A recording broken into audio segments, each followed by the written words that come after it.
maybe this is just something that has to, like, I have to go through it. But there is a reason that my soul wanted this to occur with these people, with the situation. And then it gives you also the strength and the fortitude to go through it with the knowledge of like, this was already written. I knew this was going to happen. I mean, I knew it was going to happen, meaning my soul knew it was going to happen. My human did not. So the human is shocked, floored, not happy, whatever. But the soul is like, let's go. You got it. You're getting Yeah. through the lesson.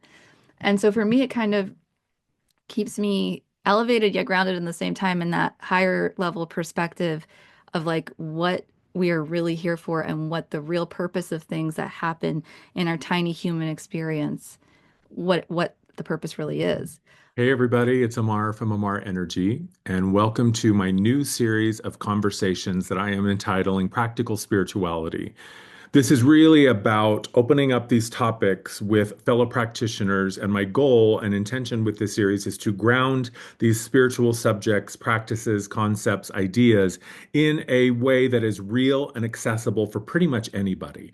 My hope here is to continue to normalize the mystical. I think collectively we are rapidly approaching a time in human history where we are going to begin to see that science and spirit are actually not separate. Science and spirit are essentially talking about the same things. It's just one is coming from a specific perspective and the other is coming from another perspective. And that is to say that they might seem separate. They might seem like they occupy two different spaces in reality, but in truth, they don't. A secondary intention that I have with this series is I really want to share a broad spectrum of opinions and perspectives on these spiritual topics. I'm going to be talking to fellow practitioners and asking them about some of the most common things that we discuss in our spiritual circles and our spiritual conversations. And I really hope to illustrate the truth that all roads lead to the top of the mountain. I am not here to say that one perspective is right and one perspective is wrong. You know me, I have a lot of opinions, some of them very, very strong, but that doesn't mean that my perspective is the only perspective. And so I'm inviting people on here to share their experience, not only as a practitioner, but as a human who is also going through their own experience of figuring this stuff out, of going through the ascension process, of witnessing the shift and the massive transformation that humanity is currently in the midst of, and to really offer information, wisdom, and guidance that is real and accessible and practical, and most importantly, makes sense in the everyday human life. You know me, my thing is that I make the woo-woo real. I have this ability to take really, really high-level concepts and ideas and ground them into language and understanding and perspective that makes them accessible and real to just about anybody. I am really excited to begin this series with my friend Kat Fowler. Kat and I first met back in 2019 when I was living in LA at the time, and she reached out to me to interview me for her podcast, the Soul Awakening podcast. We stayed connected over the years, and recently I reconnected with her to have another conversation for season 2 of her podcast. Kat is an international teacher of spirituality, meditation, and yoga. She's an energy therapist, an Akashic Records reader and teacher. She's a Reiki master teacher. She is the author of The Ultimate Guide to Energy Healing and the host of the Soul Awakening podcast. Kat is a mentor and guide with over 2,000 hours of certifications and training in yoga, meditation, and the healing arts. She has over 15 years of teaching and mentoring students of all levels in New York City and internationally. Her life's work is dedicated to raising the frequency of the collective through sharing spiritual practices and healing techniques to help you discover the truest wisdom of your highest self within. We covered a lot of ground in this conversation. We talked about the new divine human. We talked about the Akashic Records and her work with the Akash. We talked about ascension. We talked about Star Trek. We talked about a little bit of everything. And I found it to be a really fascinating and fulfilling conversation. I hope you enjoy it too. Thanks for watching. All Welcome, right. Kat. I am so happy to see you again, my friend. So happy to see you. Always, always, always fun chatting. I feel like, I mean, we just recently, and I'll put this in the show notes so people can go check out your socials, but you and I just had a conversation a couple weeks ago for your YouTube channel and for your podcast. And then we recently did a exchange of services. So I've gotten to see you. This is like the third or fourth time that I've gotten to see you in just a couple of weeks, and I love it. We're practically best friends. Almost, almost. I mean, well, it's weird because, and you and I have talked about this because the first time we met was like 2019, twenty Mhm. eighteen, when I was still in LA. And we've laughed about, like, at the time, for me anyway, I thought I was like on point. I thought The world is my oyster. Here we go. It's time for my book deal, my spot on Oprah. And I was in Manhattan then, Right. so or Brooklyn at the time. So we were Yeah. both like, yeah, yeah, Yeah. Nothing could have been further from the truth. My life immediately fell apart. Anyway, we had a really great conversation for your podcast, the Soul Awakening podcast. And then that was kind of the only time that we were directly in contact with each other. And we yeah. stayed connected through social media over the years. And every once in a while, we would be like, hey, what's up? My life sucks. How about you? And we'd be like, yeah, me too. Well, literally, you'd post an energy report, and I'd be like, or not even energy reports, like you would just talk on your stories about how you were feeling that Yeah. day or something you were going through, and I had to message you because I was like, this is so crazy. I feel like we're living parallel lives, Yeah. going through the exact same energy that you're going through right now. Oh my gosh, thank you for putting this into words because not many people that are also doing the work that we're doing kind of show up in that really authentic way because there's this stigma around like being a healer, a guide, a mentor, whatever, that you have to have all your ducks in a row, Yeah. and they're not all in a row all the time.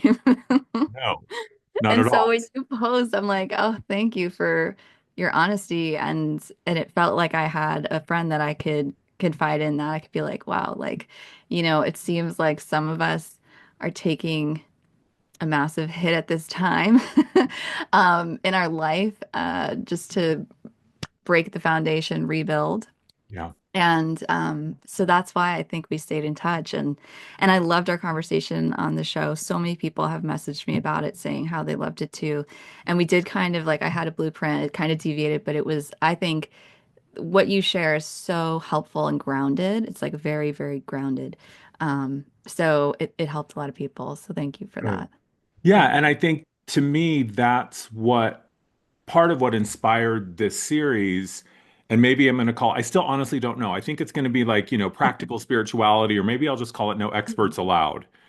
Because I really do think that the more that we are adept at our medicine, and this is my personal perspective, like I know your work is real. I've done a session with you, and I can say from firsthand experience, your work is real. Your medicine is powerful. And I think that at the same time, it's equally important to give at least a little bit of a glimpse of the person behind the medicine. Mm, And you're mhm. right, like, and especially in this social media day and age where everyone's showing up perfect and polished and scripted and rehearsed and filtered. And I certainly, sometimes it takes me 5 or 6 takes to get it right. But I think there's something so needed right now for just raw, authentic conversations. Yeah. And certainly there's a time and a place to put on the facade and to step into the role of the practitioner. Hmm. And at the Hmm. same time, I think there are so many people waking up right now that have no idea what's going on. And I see this is happening a lot. I get the sense, and I'm seeing this in my own work, that I've had this huge influx of new clients who have just awakened, or to your point, have been on the path for a while and now are suddenly like butting up against this dead end going, what the WTF am I supposed to do now? I thought I knew how to be spiritual or whatever. Hmm. And I think that so often in our spiritual circles, and I don't think we do this intentionally, but I think we create sort of this mythology around a lot of the topics and the things that we talk about and the practices we engage in. And I think, especially for those who are just waking up, it can feel like they're outside of the circle going, Mm. I have no idea what anybody is talking about. I don't know what any of this means. And I need help. I need to find a way to connect with somebody who's speaking a language I can understand. And I reflect on my awakening journey back in 2012 when I finally gave in and had that big peak experience. And that was my reality was everyone's talking about the 12th dimensional crystal and grid frequency of the galactic hierarchy, which is fine. But I was like, I'm on my hands and knees in like gut-wrenching pain at just trying to figure out who I am. Like, Right. how does Right. that help me? And so, I often say I make the woo-woo real. And so that's really what I want to talk about today is I want to talk about your work, specifically as someone who works with the Akash and the Akashic guides. And also, just what does it mean to you to be a human in a body alive at this time? And so we can just pick it apart and talk about it from a real, honest perspective, because that's what I think people need. Yes. Yes. So, to somebody who doesn't know, and we'll just dive right in, to somebody who doesn't know, and I read your bio at the beginning of the episode, and I know you do a lot of things, but the Akashic piece seems to be a big focus for you. So, for those who are watching or listening who don't really understand what that even means, just tell people about your work. Yeah, so the Akashic Records and working within the Akashic Records is working with it's like working within a library, an etheric library, an energetic library that records every thought, every action, every feeling, every emotion, anything that has ever been done on this planet. There's different layers to the Akashic Records, particularly the ones of the earth. They have to do with the earth's journey, consciousness, animals, people, places, things. Then there's more of a universal spectrum of the Akashic Records where you can tap into life beyond Earth, our soul's journey prior to incarnating in a human form, things like that. And then there's even higher levels of records which are accessed only when needed, not by force ever, that are more of a source level records. And those are more rare to access, but there's different layers. And primarily within the Akashic Records, when I'm working with someone, I always like to call it, it's almost like in Harry Potter, the room of requirement, if you're Mhm. familiar with that. Yeah. So when I'm going in, it's like the way I do a session is people set up their questions. I don't know them at all. It's completely, I know nothing about their life. Obviously, unless they're a person that comes back every year or every few months, then I know from their sessions. But so when I first meet someone, I don't know anything about them. They have their questions. And when they ask their questions, essentially it's like I'm in their section of the library, their personal library of their life. And not only this life, but every life that they've ever lived on this planet. And if they're interested in inquiring lives beyond incarnating as a physical human on this planet. And then they're, you would say, librarians. And this is all metaphorical because there's no actual, it's not like a library with a card and this and that, Right. but it's a similar metaphor. Yeah. And their librarians then guide me to, okay, this is the question that you've asked, that they have asked. This is the information. They'll show it to me either in imagery, pictures, movies. I'll hear words, sentences, dialogue, or I will get I'll feel physically what is happening, whether it's in their body or emotionally, what is going on with the situation. And then I just share all of that information with them regarding the answer. And I always say it's similar to Google, where like the more specific your answer, the question, the more specific your answer will be. The more general your question, the more general of an answer you're going to get. And so that's how I work within the records. And you can really ask anything. You can really almost find out anything. I'm not in charge of the information. And so whenever, I've had so many people be like, wow, like this was an amazing session, like changed my life. And I really do feel like I'm just the facilitator. Like it's not me, like the advice is coming from at all.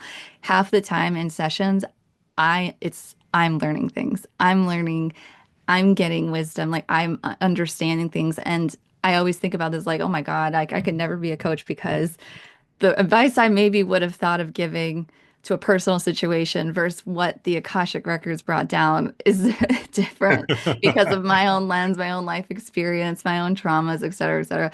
So it's interesting. And it's also really funny when I work with someone that I know or I'm friends with. Um, how that's even funnier because it's like I really when I do a reading, I'm conscious, I'm in the body. I don't leave my body ever, like spiritually in that capacity. I'm not trans channeling or doing anything like that. I'm in the body. I'm just receiving and then I'm sharing. And so there's a little time delay where I'm receiving the information that I'm sharing. And then it's a conversation. Um, but during a session, I just lost my train of thought there. But during a session, it's pretty much like whatever it is that the person asks, they've taken the time to prepare. I know that I trust that their soul is working through them to give them exactly it is what they need for that session. And so sometimes people will ask me like, how many questions should I ask? Like, do you have a number? And I'm like, no, just whatever you feel is important. And 99% of the time with sessions, we get all of them done, or they'll have like batches of questions with certain categories of information that they want to know, and everything will be answered with one, answer to one question. Like they knocked out five questions with the one big answer. So it's really divinely guided how it works. But during the session, I don't leave my body, but I do kind of step back in the sense that my personal opinions, my thoughts on things, it's absolutely not. It's like, the Instagram trend, like we listen and we don't judge. Yeah. But like really that's what it is. That's really what it is because when people come to you, and I've been that person who's had to, who's received sessions and still do, um, you're going through something and that's why you're going to get a session most of the time. Most of the time you're not going to just go out of pure curiosity. You're going to go because, okay, this is going on in my life and I feel really called to that, finding out. And so that's kind of how the sessions work. Sometimes there's really deep healing that's involved with whether it's past lives, whether it's things that the person came in with that have been really affecting them on a spiritual level. They don't understand, removing blocks, things like that. But again, I'm not the one facilitating anything. I'm not like sending energy, doing energy. Like it's nothing like that on my part. I'm just the narrator for what is occurring with them within their own records. It's like I'm like the intermediary liaison. Like it's not like I'm actually um doing anything outside of helping to guide them with the proper language for their questions. Because occasionally, I always say this within the Akashic Records, words are like keys, and the right keys will unlock the right doors. And it's especially with the records, so intentional with the way that you have to word things. Like, for example, if someone wants to know about their sibling in this life or whatever, I will ask for the name because we've had many siblings in many lifetimes Right. and we can kind of get different information. So like there's certain things that I'll have to I'll help them. I'll ask them, okay, does this sound good? And then we'll do that. But so that's kind of my role. And, you know, I'm just really that intermediary between the person and their own records. And then also what's coming this year is because I've done it now for over, I think, 6 years and thousands of sessions. And I've been wanting to offer a certification and training for it because there's so many people, women, I work mainly with women, but there's so many people that when I do sessions, it is literally merely a confirmation for them. And none of it is like, groundbreaking, brand new information. Like they already are intuitively tapped in and connected. And they just needed a total stranger who doesn't know them at all to be like, this is what your field and your records are saying. And then they're like, oh my God, I knew it. I've been having this dream, or in my meditations, I've been seeing this, or I've been getting this message. And for those people that I work with, like they are already on the path. And I feel like all they need is a teacher or guide to be like, this is how you do it yourself, Yeah. and then they do it themselves. And a lot of like that's my goal really with a lot of my work is in everything I did energy healing, Reiki, yoga, meditation, Akashic Records. I did it for myself first, then I became a teacher, and that's kind of the pattern. I do it for myself, work with others, then teach it to others. So it's like I don't have to do it for them; they can do it themselves. So that's kind of where I'm at. I don't know if I fully described the Akashic Records perfectly right, but Yeah. No, it was great. okay. Yeah. But And that's kind of the realm that it's in. it makes me think of so many things. I think, when you were talking about how you are the translator basically, like how I Hmm. often Hmm. describe what I do is I'm like that person at the UN who's hearing one thing but has another voice in their ear and is just relaying information Yes. in the specific language that each party can understand. But it's Yes. not about me. And I had a mentor at the very beginning of my practice say to me, like, the most important thing for you to understand is that the information you're delivering doesn't have to make sense to you. 100%. And that It was a never does often. It's yeah, always like, honestly, there's many times right. I'm like, is this really what I'm supposed to be saying? But Yeah, it's what you said, 99% of the sessions are either confirmation or permission, right? Confirmation of what somebody totally. might already suspect, or permission for them to do the thing that they kind of already want to do or know that they're going to do, but they just want someone else outside of them to say, yeah, this is what I see. This is kind of what's going down. Right. And I find that to be so powerful just for someone to be witnessed in that way by somebody who most of the time does not have any idea who they are, doesn't really know what's going on in their life. Hmm. And for me personally, the most amazing thing about the session that I received from you was you confirmed things that I already knew, but the context that it was delivered in from that Akashic perspective of like, because what I found fascinating is that, and you shared this with me, the Akasha is not bound by linear time, No. right? Mm. So when we're talking about the experience of Amar, we're really talking about my soul and what it's learning through Amar. So to your point, if we're talking about, hey, what's going on with my dad? It's like, well, which one? Yeah. Right? You've had several dads in your life. Well, Uh, you've been one. Yeah. right. So, yeah. So I think that's fascinating. And I love the piece about you wanting to point people back to themselves. Yes. Because don't you think that's huge? It is. I mean, well, it was for me. It was for me something that when I first started working with my own records, I was navigating being in a relationship that wasn't really healthy for me. And it was giving me a lot of the solace that I needed around making certain decisions and whatnot, and what's really the higher purpose and the higher lessons of everything going on. And, but it was also working within the Akashic Records, not only for me, but also if I'm working with someone else. But it's a very activating and upgrading experience because you are being surrounded by the energy and light of not only infinite wisdom, but your soul. Yeah. Like we all have it within us, but the full soul energy really comes down and around and encapsulates the person that you're working with or, yourself. And the more you connect with a certain frequency, just like, the people that we surround ourselves with, like we're the compilation of the five people that we're talking with the most or whatever they say. It's similar. Like the more we surround ourselves with a particular frequency, the stronger our connection to it becomes, and the stronger our energy becomes. And so for me, that's why I loved working with it, and it helped me get through some very challenging times. And then there was also moments, especially that because I'm actually very naturally very skeptical. I'm not somebody that just goes into things and it's like, okay, sure. Like I was like, what's happening here? And I would ask certain questions and I would receive information that I did not know. Like I would hear certain scientific names of different, let's say a star system. That's the scientific name, like M whatever, class M this or, certain numbers and things like that. And I'd have to Google it. And then I'd be like, oh my gosh, this is like how this is crazy. Like, in the beginning. And then it was, and to what you were saying, how, we never know really what we're getting if it's true or not, it's right, but the person does. It was like I was doing that with myself at first. Like they were giving me information to be like, see, this is real. Like what you're getting is real. And then also then I started doing sessions and then so many people are just like, how do you know this? Like nobody knew this. I thought about this yesterday. Like I haven't shared this with anybody or whatever, and then it's like it's not me. It's in your records and that's why it's coming down so many times when that's happening too. It's just the person actually tapping into their own Akashic records.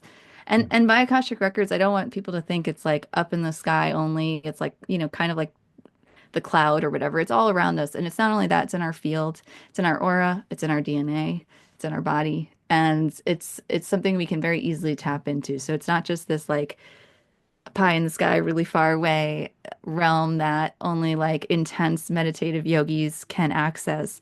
It's something that it's practically there for everybody that is willing to take the time to do it and to purify themselves enough to be able to receive the information properly.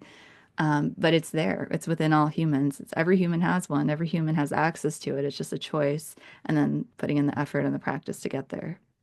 Yeah, and I think, more and more what I'm seeing and the message that I'm receiving and also sharing is that, it's about this time in our human history, in many ways, is about normalizing the mystical and reclaiming a lot of these ancient teachings and wisdom and understanding because what's actually not natural is the controlled, manipulated matrix that humanity has been existing within for the past several, tens of thousands of years. And actually, the weird woo-woo magic stuff is just how life works. Yes. And I think that, and I do believe this, and maybe it's, the Pluto and Aquarius support of that energy of the future basically coming home to say, like, I'm here. Are you ready for me? I Hmm. think we are going to see this rapid acceleration of where science and spirit meet and how they're just two sides of the same coin. It's just the left brain interpreting it and the right brain interpreting it, or the masculine or the feminine self interpreting it. And we're seeing the same thing just from two different sides. And that's what I love is to take it back to, because I do believe that the most powerful healers are the ones who point the client back to themselves, Hmm. right? Hmm. Like I've said from the beginning, I want my clients to get to the point where they don't need me anymore. Exactly. Yes. So I'm not creating dependence. I'm creating people who are now a sovereign human in their own right and can Hmm. do for themselves what I was able to remind them of how to do. Yes.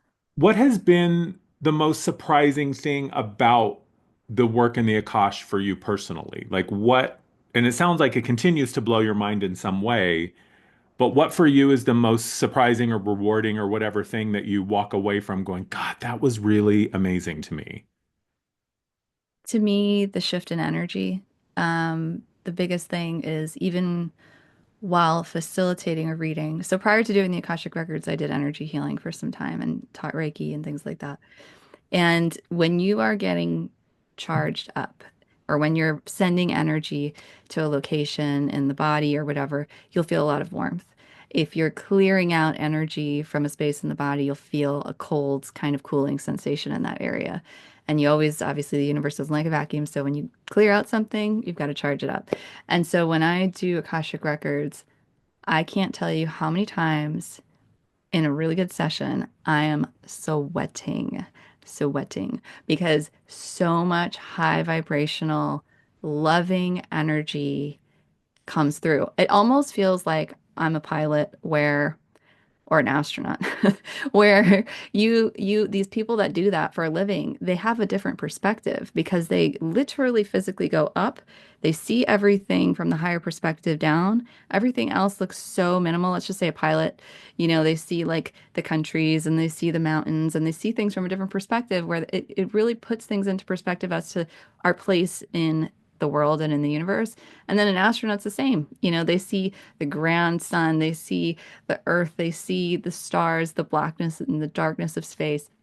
And it gives you a different perspective every time you do something like that. And then you come back. And that's kind of like what the Akashic Records is. It's like it elevates me and it's trained me in a way after doing it for so many years to really ask, like, what is the higher purpose, even when things like are really not going well, whether it's in my life or in someone's life or anyone close to me, it's like, well, what's the higher purpose? And then whenever I've been in the records outside of the word is magnificent energy that comes through, it's you kind of get to see God's grand plan, whatever you're allowed to see. There's certain things that we are not allowed, and then I won't get an answer, and that does happen. But if you are allowed, it's almost like when you have hindsight, and you see a situation that happened 5 years ago and you're like, now I understand why that happened. That can happen now when you do a session. And that for me is, I think, what is amazing to me because then you release the shame, the guilt, the fear, all the negative emotions that you have around a particular situation in your life. Or at least you start contemplating maybe this is just something that has to, like, I have to go through it, but there's a reason that my soul wanted this to occur with these people, with the situation. And then it gives you also the strength and the fortitude to go through it with the knowledge of like, this was already written. I knew this was going to happen. I mean, I knew it was going to happen, meaning my soul knew it was going to happen. My human did not. So the human is shocked, floored, not happy, whatever. But the soul is like, let's go. You got it. You're getting Yeah. through the lesson. And so for me, it kind of keeps me elevated yet grounded in the same time in that higher level perspective of like what we are really here for and what the real purpose of things that happen in our tiny human experience, what the purpose really is. Yeah. And so that for me is why this work is really so powerful and life changing. I love that. And I love the idea, the analogy of the astronaut or the pilot. And in many ways, I think that's the biggest challenge for a human, especially when they're just starting into a spiritual awakening or have just had an awakening or trying to make sense of it all.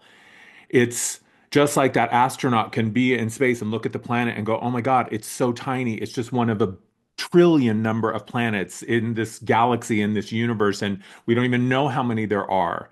And at the same time, it is very important and it's very real. So it's like, yes, your human struggle and difficulties are real and actual. And it's not about pretending that they don't exist because, oh, well, just love and light. I'm just a being of energy. Well, yeah, but you're also a being of energy who chose this Mhm. specific set of circumstances so that you could learn and grow. So Yes. I think it sounds like what it gives you is a context that allows you to hold the oftentimes confusing and overwhelming and nonsensical experience of being a human, where we're just going, what is happening? Am I the only one who's seeing this? Or why is this happening? I'm so, I'm challenged, I'm stressed or whatever. And at the same time, know that there is a purpose for it and you're not forsaken and just doing it alone. There is a greater power that is holding you because it chose you and it loves you, it wanted you.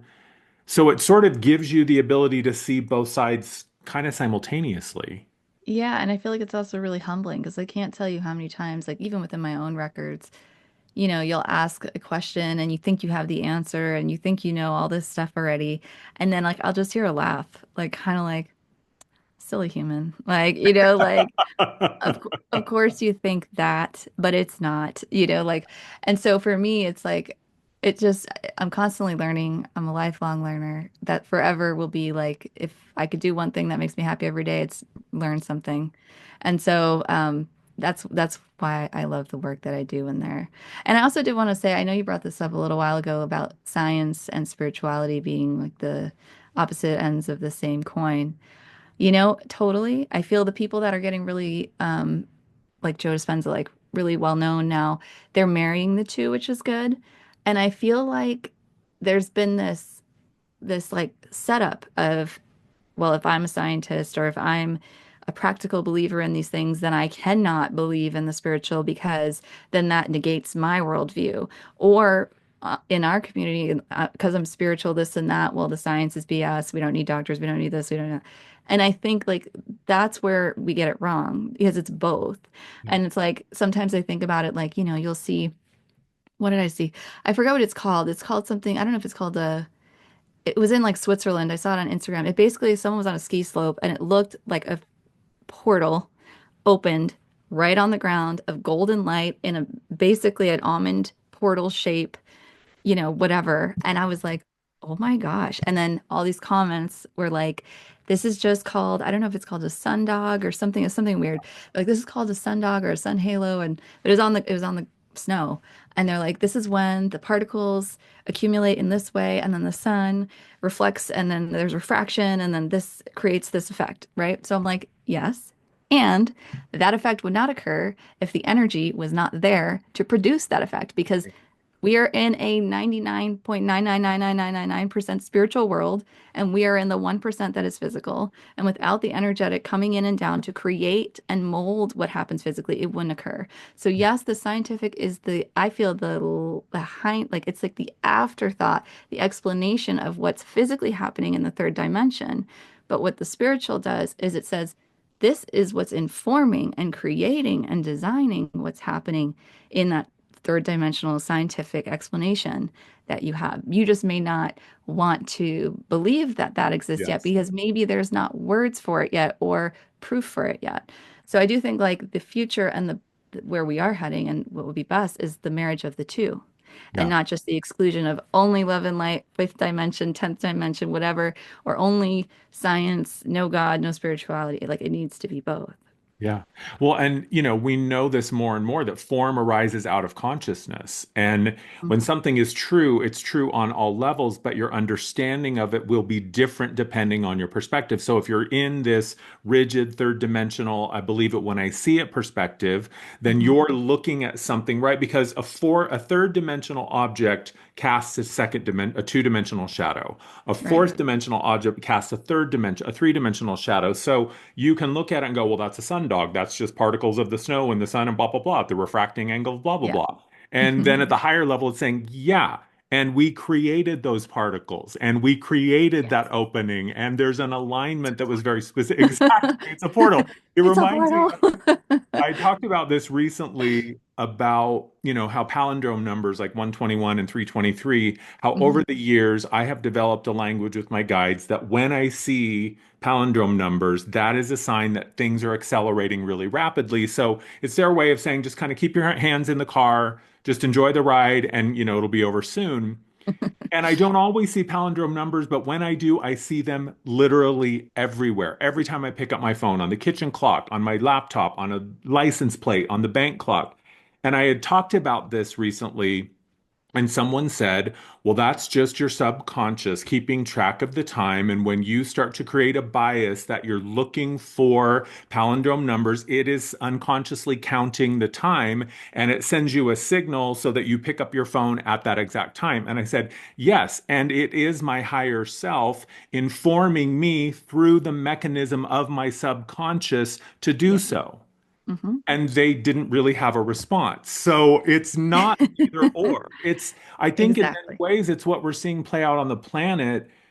It's the masculine and the feminine, right? Again, if it's true on one level, it's true on multiple levels. So when we exclude 50% of our beingness, we see the imbalanced reality that results. And we're seeing that, the patriarchy and toxic masculinity. I mean, femininity can be toxic too, but the point Mhm. being that when you create a reality that excludes the sensing, feeling, emotional, intuitive self, we see now what happens.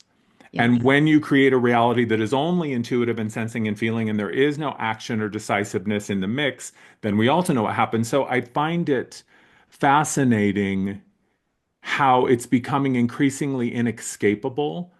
It's like no matter what area of our human existence you look at right now, it is, from my perspective anyway, glaringly obvious that we Hmm. are being called to dismantle some really outdated thinking and to really open up our perspective to see that it's all connected. You can't isolate one part of anything and call it the truth. Hmm. Hmm. Interesting. I was in my records the other day and I was just asking, like, what is going on with the planet, like with the current consciousness that we're in? And they showed me an image of a controlled demolition, like of a skyscraper, and a controlled demolition. And it's controlled, it's planned, because the foundation was cracked or there was mold or the building was faulty. There was something going on where maybe that building worked in the 1920s or Yeah. worked, in the 1800s, but it is not any longer working with the current time that we're in. It is falling apart. So what's happening now with the collective consciousness, with everything going on, is this controlled demolition of the old. It's like literally because, and it has to be demoed, excavated, cleared out, decontaminized, and then new foundation is going to get poured in. And that takes a long time. Building a building isn't just like, okay, we're just going to put it there. It's like, let's start with the foundation. Then we start with the structure. Then we start to implement all the other things. And so we're in the stage, I think, collectively right now of this controlled demolition of all these, what you were saying, like these old beliefs of like only one half of the story that Yeah. just are not any longer supportive of what's happening to this world. And with people, so many people waking up, it's just these structures can't stand anymore. And by these structures, I mean all the old systems, medically, politically, fame with celebrities, religious things that were not true. All these things that they're coming down and they're because they have to be exposed, released, so we can start building new. But that's I love when, that. if you don't know, you're like, oh my God, this building just went down. If you didn't know it was a controlled demolition that was set for a specific time, no one told you on the conscious level, you would be panicking, thinking it's a horrible thing. It's this and that. But when you do know, you're like, okay, this is what we're in right now. Like, let's just Part of the let's just get part through of the it. program. Yeah. Hmm. Well, and it's interesting because it does kind of go back to if you have included your expanded self, your higher self, your soul, whatever you want to call that, when you create a space where you allow that to be something that you're even considering of like, well, maybe there is something to this, it does, again, it creates a context that is more inclusive of this isn't just happening as a bad thing happening. This is not isolated to just be a punishment or some wrath of God or whatever. It's actually part of a greater thing. Zach Bush was talking about this. I saw this clip on Instagram of him, and he was saying nature doesn't go backwards. He was like, she's not trying to figure out how to bring back the dinosaur. Like, Mhm. of course, to the dinosaur, their extinction is the end of their life. Of course, it's tragic and horrible. But in the greater scheme of things, nature was saying, okay, we're done with the dinosaurs. We don't really need them anymore. Let's expand and move on. And this is no longer relevant for whatever reason. And I Mhm. find that a spiritual life, or at least a more expanded view, can give you a context of understanding because and this is, I think, a perfect segue because it is a shit show right now on the planet. There is a lot of crazy stuff happening. And if you're only isolating that, then it's no surprise that you would be upset and scared and freaked out. Mhm. But again, it makes sense in a larger cycle, and it's what, I would call ascension. That's what I would chalk it up to, which is a very broad term, and part of what I want to open up with here with you now. And you and I talked before, and you were saying, well, I'm not really an ascension expert, which I love. I don't want you to be. So, from your perspective, would you say that this is part of the ascension process? And what is your opinion or your perspective on this whole bit? Because I think Ascension has reached mythological proportions within our spiritual community. I think there's a lot of stuff, maybe not all true. And I think there are a lot of misunderstandings out there about what this thing is that we call ascension. So, do you want to share just kind of where you come from and what your perspective is on that whole topic? Yeah, I feel ascension, it happens on the macro and the micro. And what's happening in the collective is happening also within ourselves.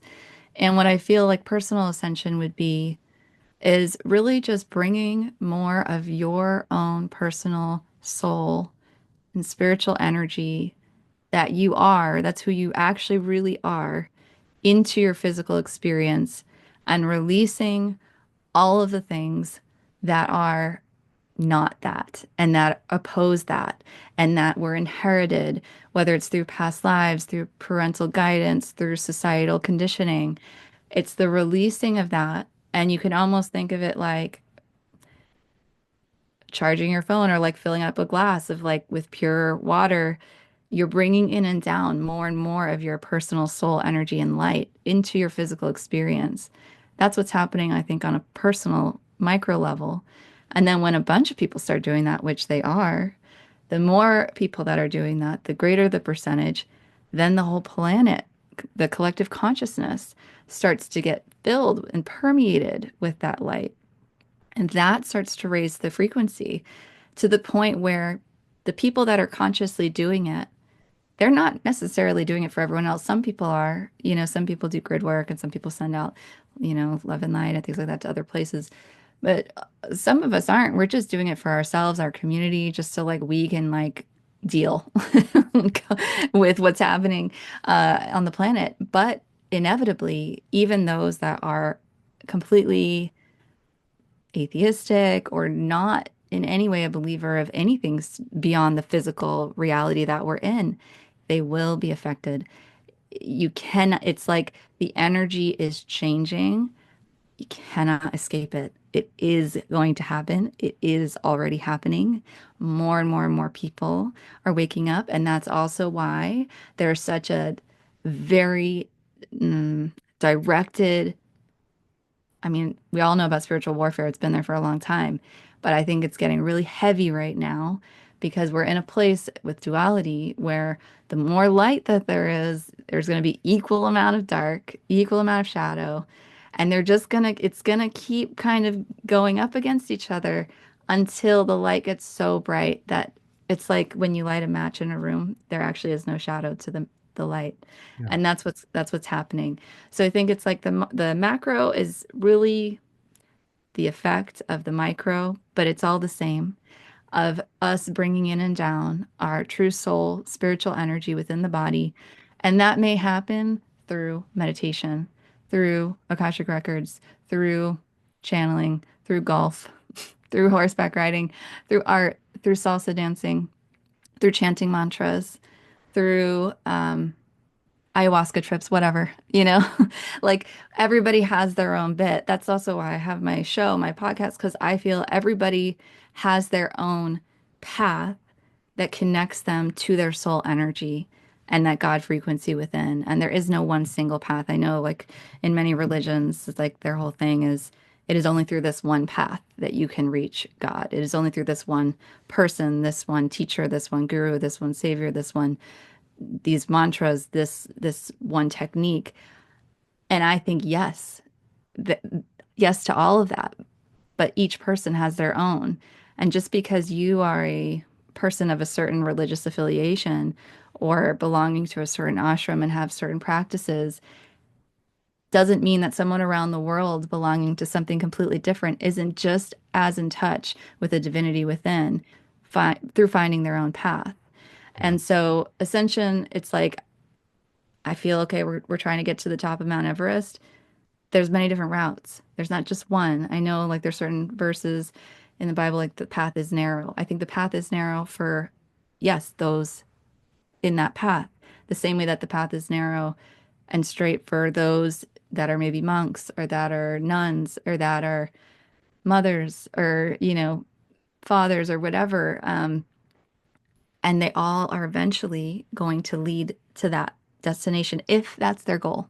Yeah. Not everybody has the goal of climbing Mount Everest, Yeah. but I'm a firm believer that that's what ascension is, and there's many different paths to get to that same destination if we choose to get there. Some might be longer and harder. Some might be direct and very quick. Some might even have a helicopter because they had really good karma in a past life, and they just get dropped off at the top, take their pictures, and then Yep. they get back down, right? But it's ultimately we're all heading to that destination, whether we know it or not. Whether it's in this incarnation or it's going to take us thousands of lifetimes, or maybe for some of us it's already been thousands and we're on the 999th, and it's just 1 second that boom, it occurs. So that's my opinion, I guess, on ascension No, and I what it love is. that. And yeah. And you're right. All roads lead to the top of the mountain. And I think, because my work over the past, I don't know, year has really taken a turn into talking about ascension more specifically. Hmm. And it was something that my guide started kind of dropping in, God, 7, 8 years ago, but I was kind of resistant to it. I was like, I don't want to pigeonhole myself. And do I really have to be super specific? And a part of it also was the claims that I was being asked to make were pretty like out there claims, even within the realm of the spiritual community. And I was like, I don't want to rock the boat. Like, I Wait, just like found what? this. Like what? Well, that, the new Earth reality is happening now. And Hmm. that ascension is happening now. It's not a destination. It's not that we have to wait for the galactic fleet to come save us or we have to wait for the solar flash to signify. Right. And, Right. there's nothing wrong with that perspective. But again, my perspective is you already are. And this is one of the big things that I took from my session with you and that I personally think is so powerful about Akashic work specifically is that it showed me, because I'm a skeptic too. Like, if it doesn't give me access to something that I can use practically in my real life, it might as well just be a poster on a wall. Like, okay, that's Yes. cool, but that doesn't do anything for me. Hmm. So, but to see very clearly that there was a method to the madness and to see that there was a sense to be made of it and to see that there was an actual practical reason for why this was happening that was also directly tied to my human experience that I could correlate and say, "Oh my God, yes, of course that makes sense." Like the Hmm. formula balances. And I think that, we mythologize this whole idea of a spiritual life and then even more ascension. And we love to project this idea that, oh, there's some being out there that is superior that's going to come save us. No, no, no. This is humanity reclaiming their place at the galactic table.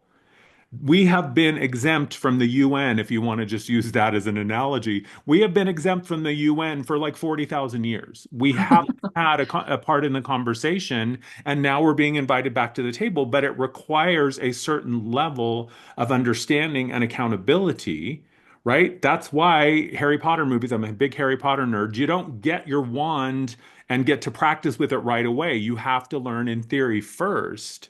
Mhm. Because and I say this all the time, if I had the gift of, if I had recalled my ability to instantly manifest something, my life would be a mess. I am so glad that I don't have instant manifestation abilities, Yeah. especially 10 years ago, because what I wanted then was motivated by something so different than what I would use that for now. My point being, I think that we have to have practical, honest conversations about these topics like ascension because you're just on one hand you're expecting to be saved by your boss or your president or your spouse, and then you have an awakening and you just project that same dynamic. Now I'm waiting to be saved by an angel or an alien or a craft or an inner earth being. Where's the portal? Please open up and take me home.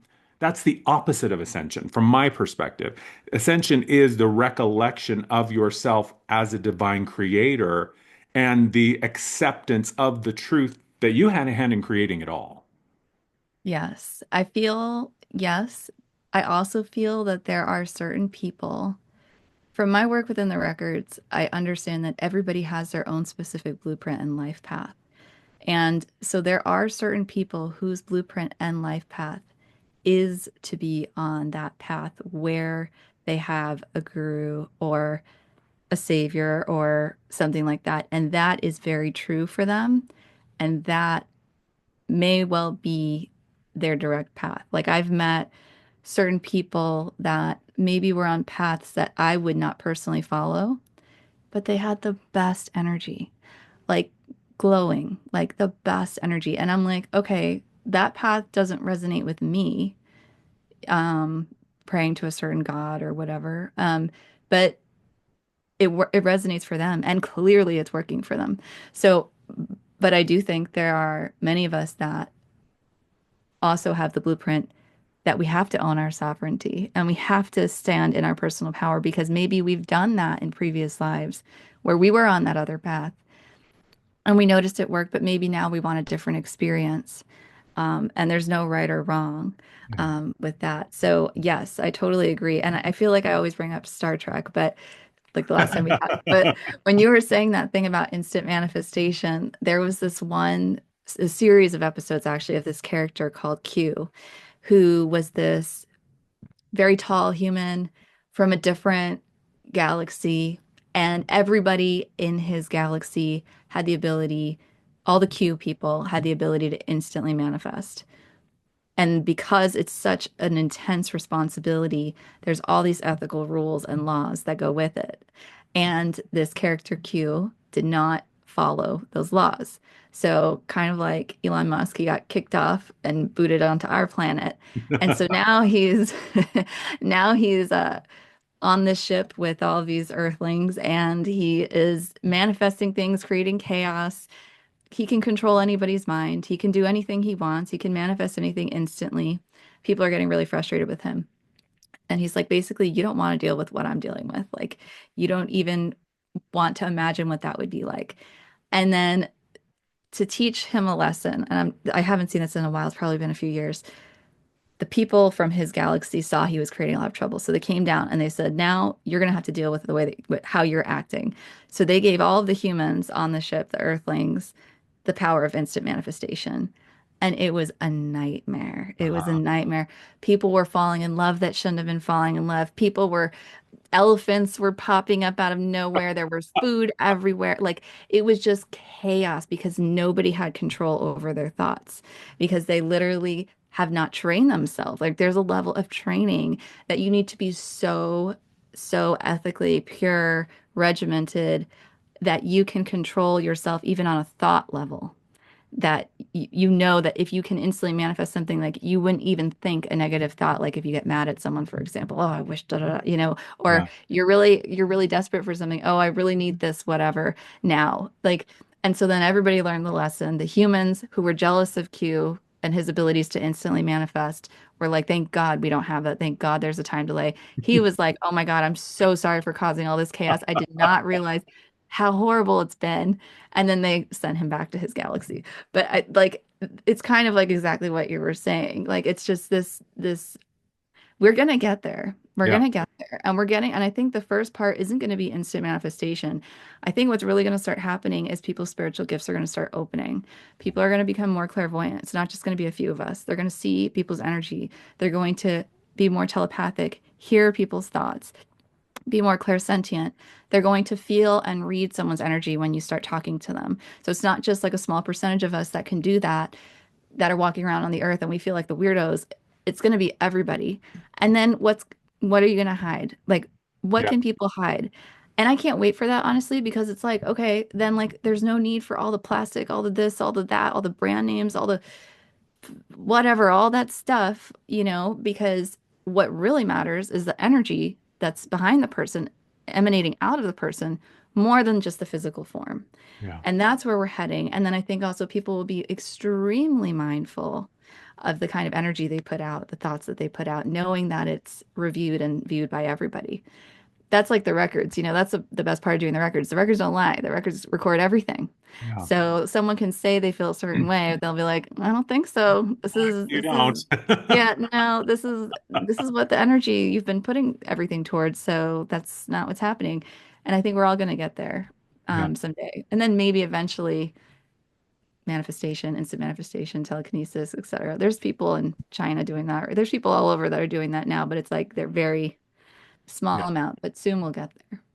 Yeah, I think, and I love that because it's so, when you're talking about the opening of spiritual gifts and how you feel like telepathy is getting, I mean, we're already seeing that, like with the telepathy tapes and how these nonverbal individuals, non-speaking individuals, have been communicating telepathically for years, but nobody was aware of it because we had just decided that they were disabled or challenged or, oh, poor you, you're just going to have this horrible life.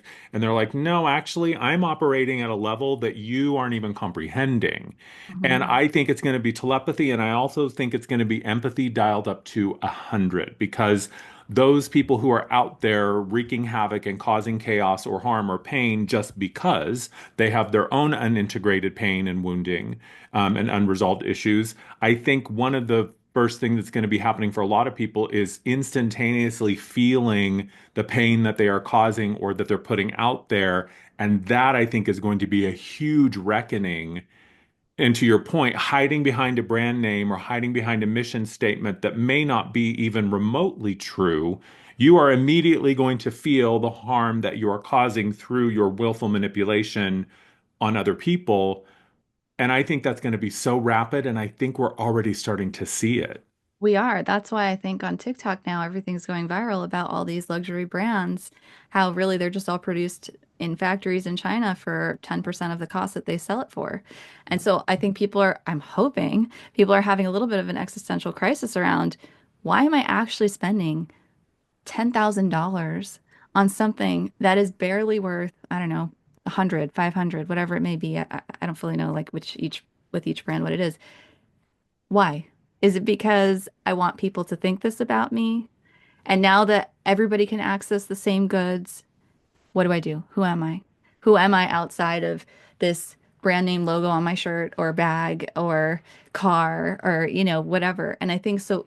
That's why all this is crumbling and in a major way, even though it came from tariffs and blah, blah, blah, and China retaliating. Like, I'm like, God, let it happen. Yeah. Like, let people understand it is more than just a material life that we're living and let it happen. If this is how it happens, this is how it happens. Yeah.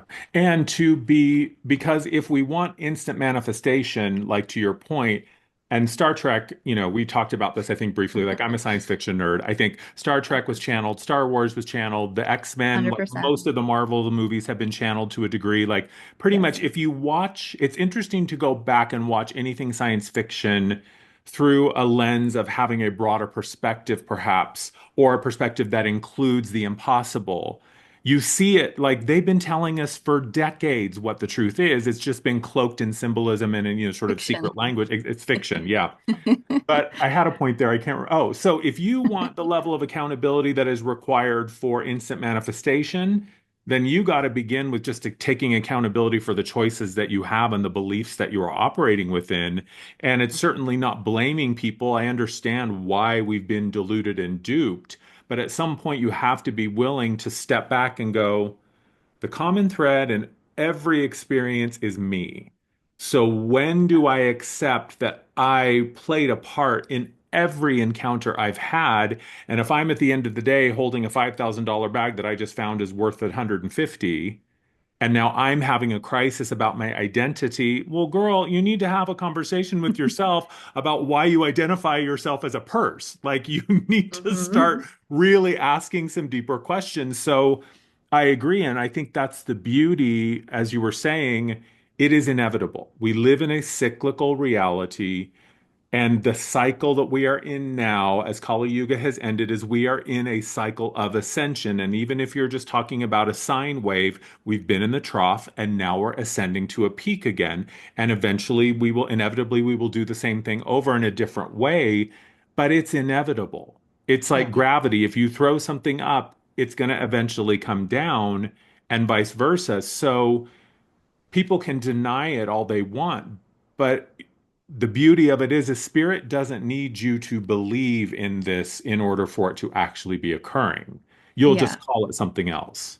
Yeah. And I do want to say, like, that one bit that you shared is the hardest part, which is like, girl, look at yourself, that kind of thing. Like, that is where it burns. Like, it will actually, ooh, like it burns, it stings you. The It's ego, an excruciating. ego death is like, oh, it's painful. Like I could even like feel it. Like we've been through so many, right? Like where you're just like, oh, like, and if you're in a position right now where you're going through something in your life and it is causing you so much anxiety or like burning or just like a that uncomfortable feeling in your stomach where you're just like, oh, make it stop. Like this is like Yeah, that's where it is. That is where the magic is. And that's the hardest part. I think, honestly, that's way harder than any other part of the process. It's really like coming up against your own stuff, yeah, whether it's through the mirror of a relationship, somebody like in a romantic relationship in your life or a friendship, or literally just like life hitting you because you're not in a relationship and it's like,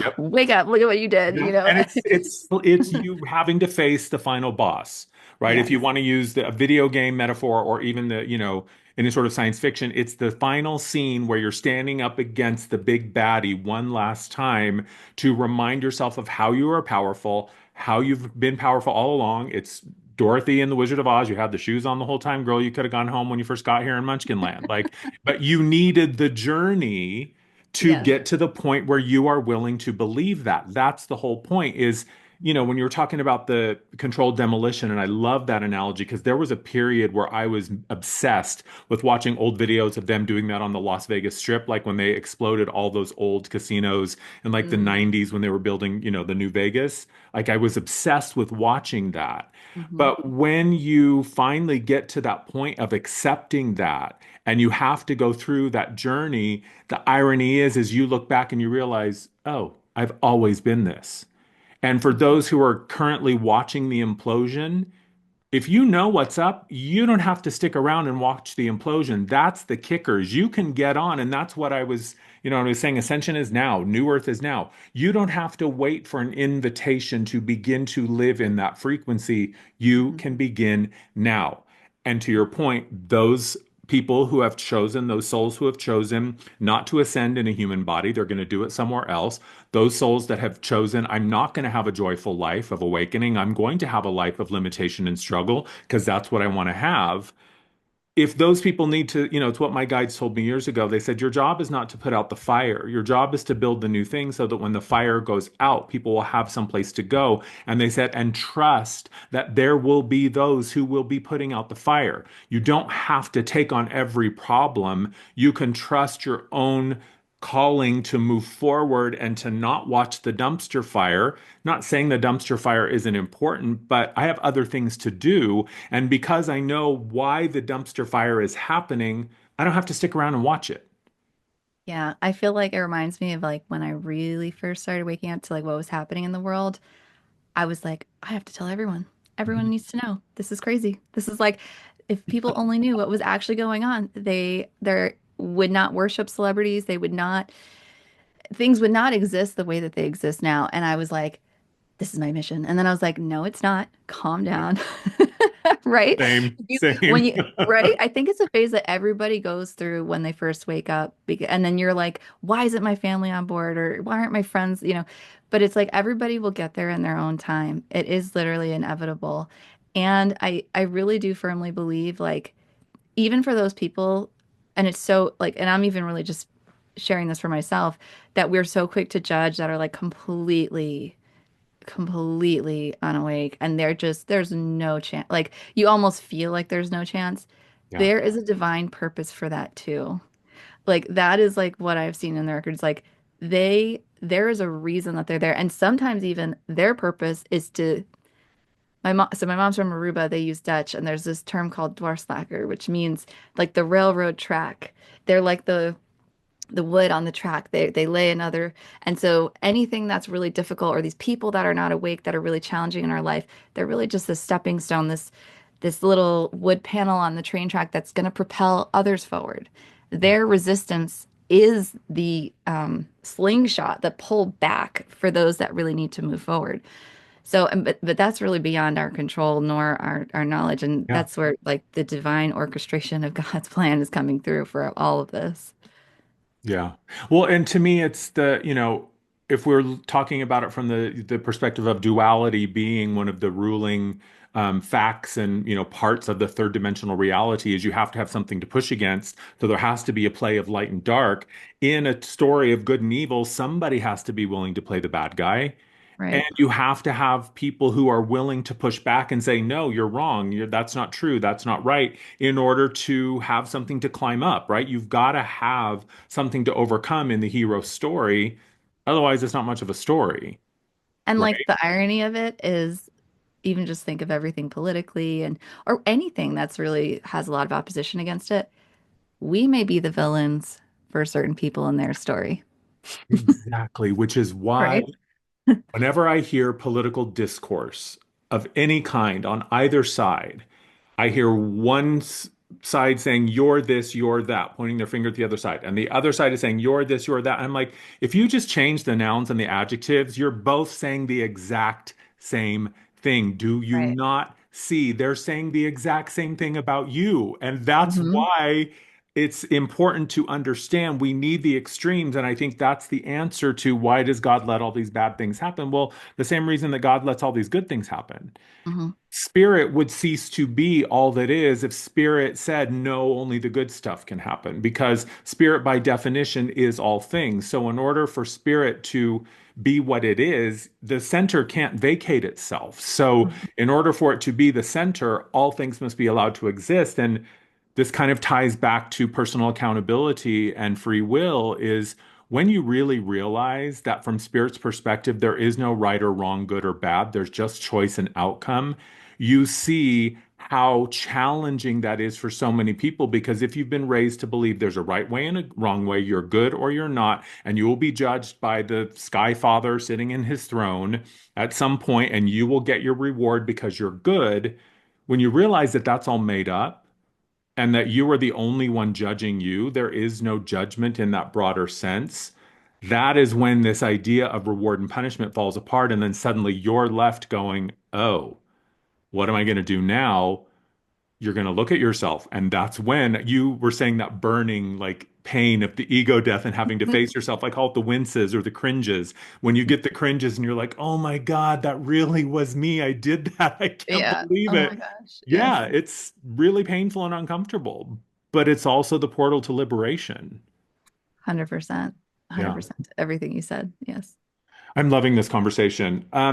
So I want to ask a couple more things as we're wrapping up.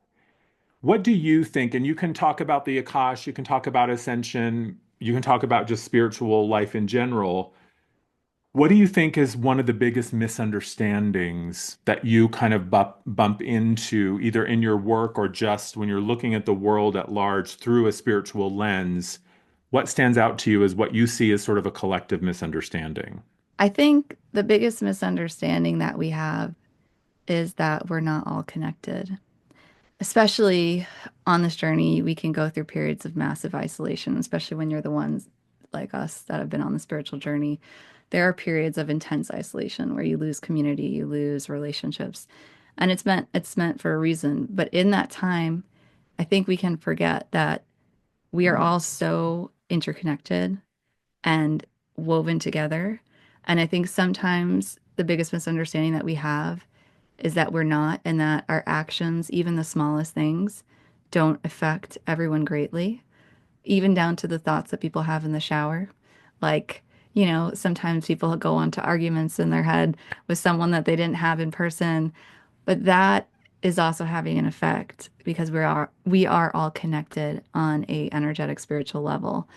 And I think the biggest misunderstanding is thinking that whatever we do is for our own personal journey and it's not necessarily going to affect somebody around the world on a different planet, etc. And that's just the level, like the tapestry of fabric that this universe that we're in is woven, where if there's one little thread being pulled, it will start to ripple and affect the entire scarf. The whole scarf or fabric will start to also shrink. And so that's the level of interconnectedness that we are like. And I've seen it within the records, but also if you even just look at imagery of like Google the cosmic web, it literally is a cosmic web of galaxies. Yeah. Like we are all connected. So beyond the galactic level, multiverse level, universal level, just as a human to human level, I think sometimes we forget how every thought, every action, every emotion, even if we say one thing, but we're thinking another, feeling another, does have an effect, not only on ourselves and our own karma and things like that, but on others. And also, I do think like what you were talking about basically a life review is like, okay, there's no one that's going to judge us at the end and this and that. Like we judge ourselves at the end, we have our own life review. But I think you can elevate and accelerate your spiritual progress by doing these reviews on yourself in the body now. And whether that's through meditation and just contemplating, hey, what's what's the higher purpose of this? Why did this occur? Why did I act like that? Or doing a record session or doing a session with you or doing some kind of work in that realm. If you can start to do that review work now in the body and not after, it won't be such a challenging process when things end. Yeah. Yeah, That's so powerful. And I think to your point about the notion of separation, I think that's also that thought and that train of thought is what allows us to justify doing these horrible things that we often do to other humans and other living things. and Is, oh, ourselves. well, it does, yeah, it doesn't affect me, right? Or I can get over this. Yeah, to your point, to ourselves, because if I am harming you, I'm just harming myself in some way, right? It's like, what is that Buddhist quote? Is it Buddha? I can't remember, but it's, revenge is basically drinking the poison and expecting the other person to get sick or to die. Mhm. It is because it is all just one cosmic entity, one cosmic body. And to your point about the connection, right? We know this from quantum entanglement, right? You put two particles together and then you separate them on the other side of the planet. They still behave as if they are linked and connected. So if that's happening like on a molecular level, you're just, several trillion molecules all congealed together in a human body. So how do you think that's not happening?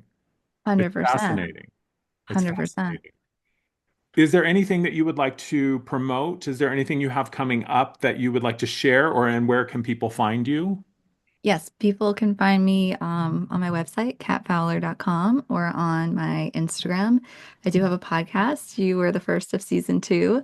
And so that's called the Soul Awakening Podcast, and that comes out weekly. And this year I will be releasing my Akashic Records course, which I'm so excited about. It's been 6 years in the making.